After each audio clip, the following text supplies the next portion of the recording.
je ne sais pas comment les supporters lyonnais vont réagir à ça. Est-ce qu'ils vont se satisfaire d'abord du changement sans regarder exactement le nom Je pense que déjà. de la personne qui vient. Et puis il y a surtout l'impression que ça ne pouvait être que lui et que donc en gros, Lyon ne s'est même pas cassé la tête à essayer de trouver ailleurs, que de toute façon les portes de l'étranger ça reste fermé pour toujours parce que Aulas veut garder la main et qu'avec Blanc il va quand même y arriver. Après, bon, c'est quand même un entraîneur qui avait 0 demande. Hein. Non, mais c'est s'il est fort, s'il est ceci, cela, s'il intéresse et tout. Depuis le temps, il aura quand même eu des demandes. Ça fait 3 ans qu'il est parti du PSG. Personne n'en a voulu. Parce que les soi-disant Manchester s'est informé, la Roma. Il a dû en refuser quelques-unes. Écoute, moi je l'écoute, c'est lui qui l'a dit. Donc moi, là-dessus, moi je veux bien que la première année, il dit ok, je me repose, ça a été dur le PSG et tout. La deuxième, la troisième année. Et là, s'il y avait un club genre comme Manchester United et tout, il irait à Lyon, honnêtement. Ah non.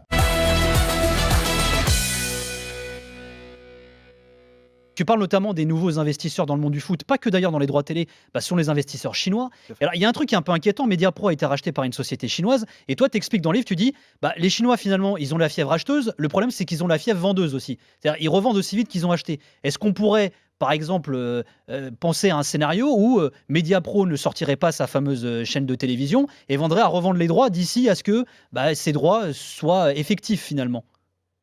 Je pense que c'est un risque certain, c'est sûr. En fait, j'explique ça dans le livre de manière assez complète. Apparemment, c'est assez typique chez les Chinois. On leur indique un secteur où il est bon d'investir selon le président. Ils y courent tous. Et puis après, où on s'aperçoit que oh, mais c'est risqué, ou mais c'est pas si bien. Et le président, le gouvernement dit stop, et ils s'en vont tous. Alors, le meilleur exemple, c'est MPN Silva.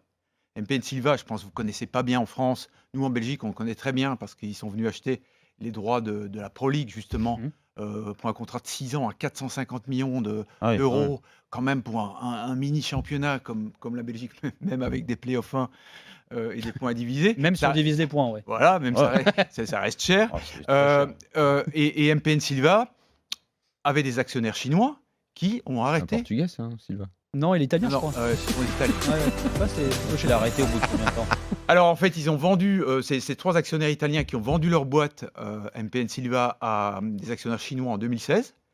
Et en 2018, ils ont fait stop. Ils n'ont plus mis 1 franc, 1 euro. Et MPN Silva est en faillite aujourd'hui. Donc, qu'est-ce qui a permis à Mediapro d'être très agressif en dehors de l'Espagne? D'abord en Italie. Où ils se sont fait recaler d'ailleurs. Où ils se sont fait éjecter. En Italie, ils se font recaler pourquoi? Pour une caution bancaire? Il n'y a pas de garantie. Une caution bancaire qui ne tenait pas? Exactement, parce qu'ils n'ont pas offert une garantie bancaire que la Ligue italienne leur a demandé. Mais il paraît que dans l'appel d'offres français, la garantie bancaire n'a pas été demandée de la même façon. Ce qui serait source d'inquiétude. Selon moi, la garantie bancaire n'a pas été du tout demandée.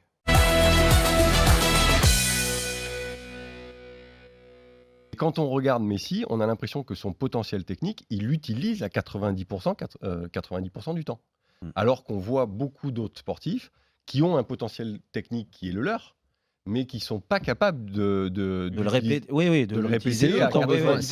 C'est pas peut-être Messi qui a besoin, c'est peut-être ceux-là pour augmenter leur performance. Mais peut-être d'ailleurs qu'ils sont encadrés, Daniel. Pour être bon dans le gros match, par exemple, comme puisqu'on parle de l'exemple qui nous a le plus marqué, les joueurs du PSG qui sont tous très bons.